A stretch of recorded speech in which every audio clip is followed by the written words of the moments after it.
Hello, I'm Victor Carlesi at Victor C. Art on Instagram if you want to follow me.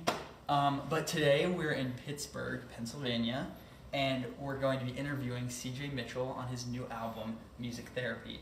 We're at ID Labs, which is actually where Wiz Khalifa and Mac Miller got their start. So I don't know if you've ever heard of them, but they're like pretty big deals in the music industry. So I'm pretty excited, and let's get right into it. Hello, I'm Victor. Victor C. Art on Instagram. If you want to give me a follow, but you don't have to. You can literally do whatever you want. And then this is CJ, and he is going to be our topic of conversation today. He has a new album out called Music Therapy. This is your first full length LP. Full album. Okay, which is extremely exciting.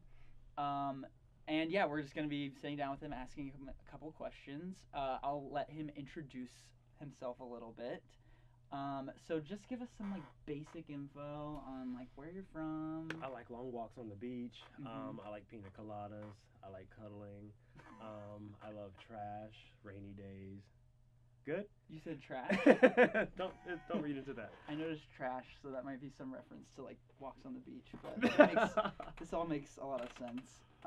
So I have my iPad here. I'm gonna just be looking down from time to time to ask some certain questions. I'm scared. But yeah, so I wanted to know like where you're from, just for viewers that might not know you, or you know. So I am from southern West Virginia. I am a country kid, believe it or not. If you hear me talk long enough, you will hear that in my voice. Mm-hmm. I grew up super like Christian gospel.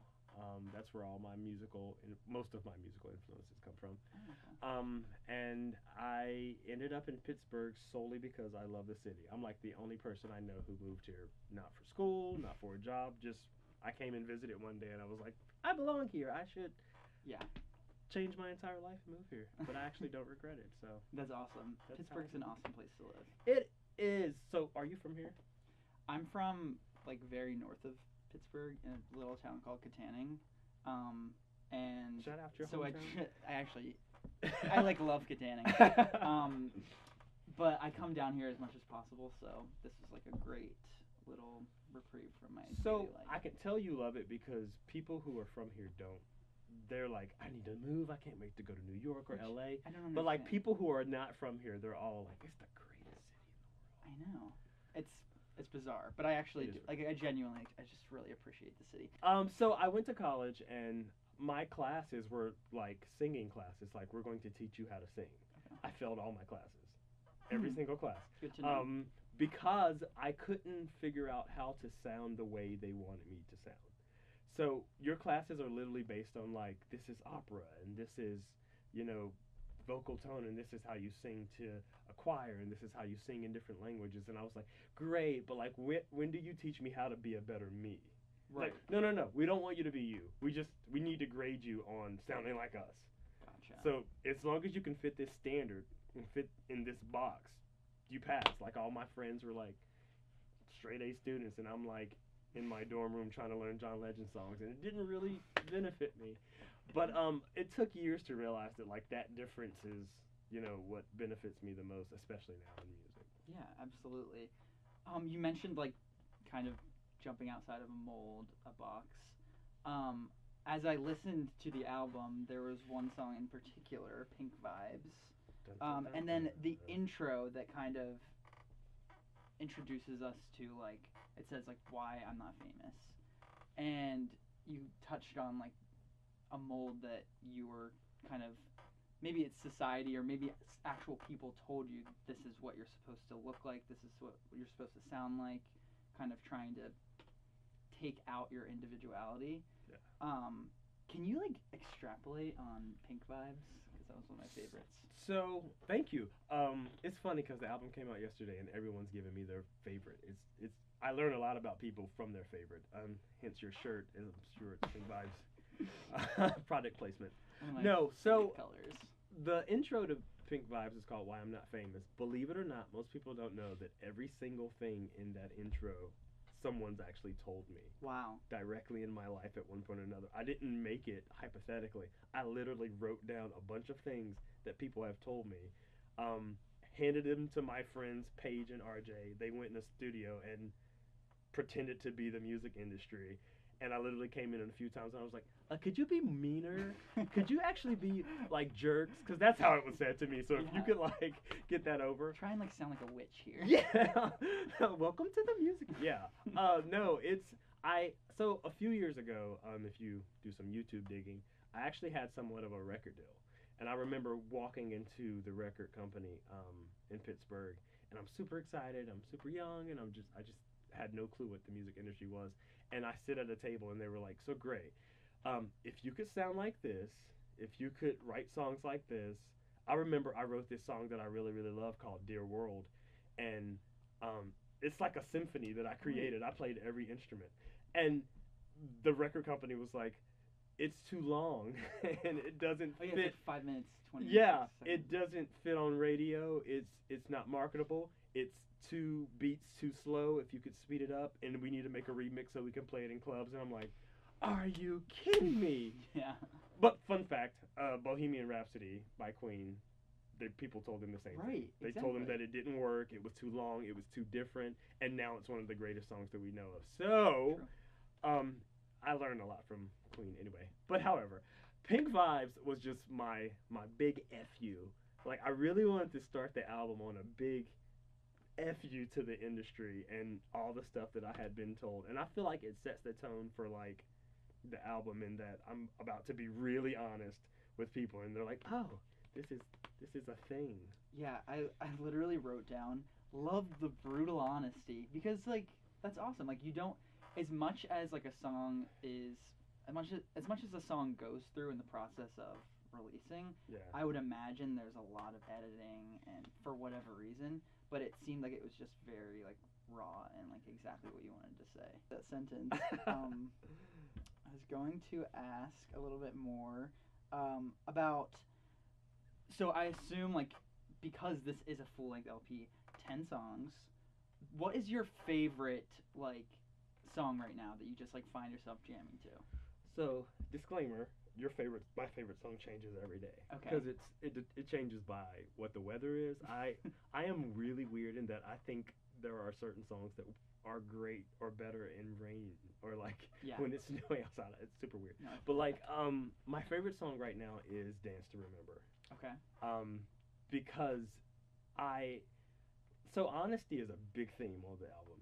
And I remember being a kid, I would listen to these this is gonna date me. So I'm 31, and I remember being in like middle school and elementary school, and love songs were super honest back then, like super, super honest.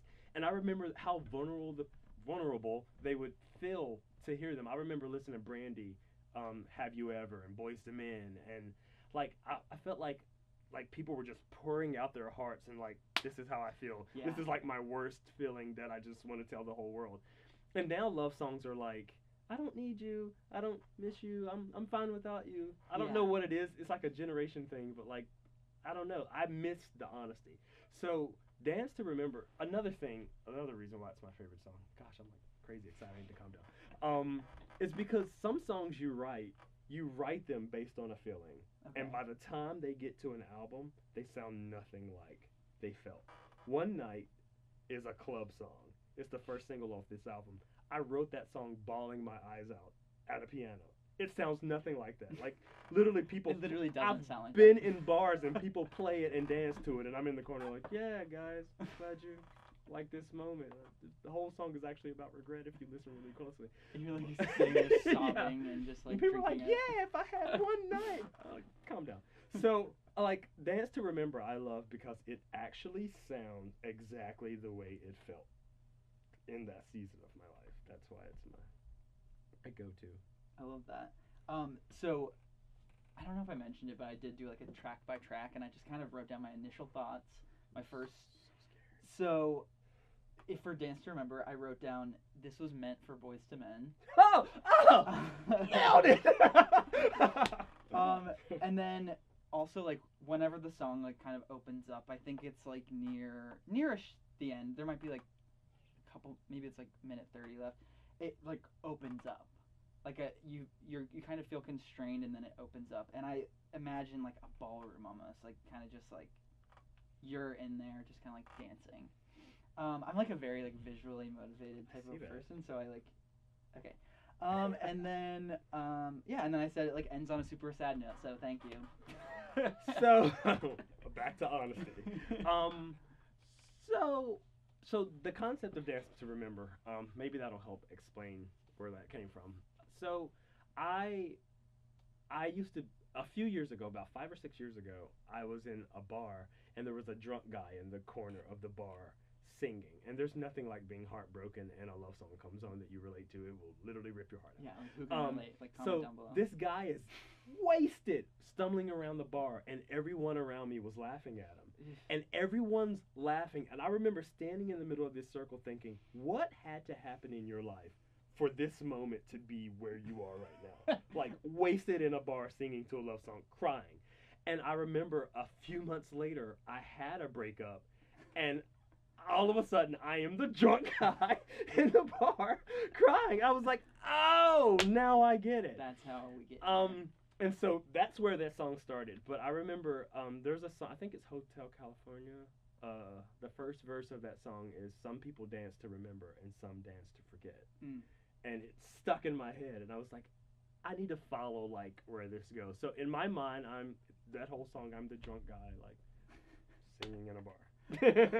Well, the drunkenness definitely didn't transfer, which I'm glad, because it makes it like a very like wholesome, like the whole family can listen to that song. Let's get back. So I was going to ask you, that's interesting that you kind of let us know a little bit how you came to the title and really the concept of that song.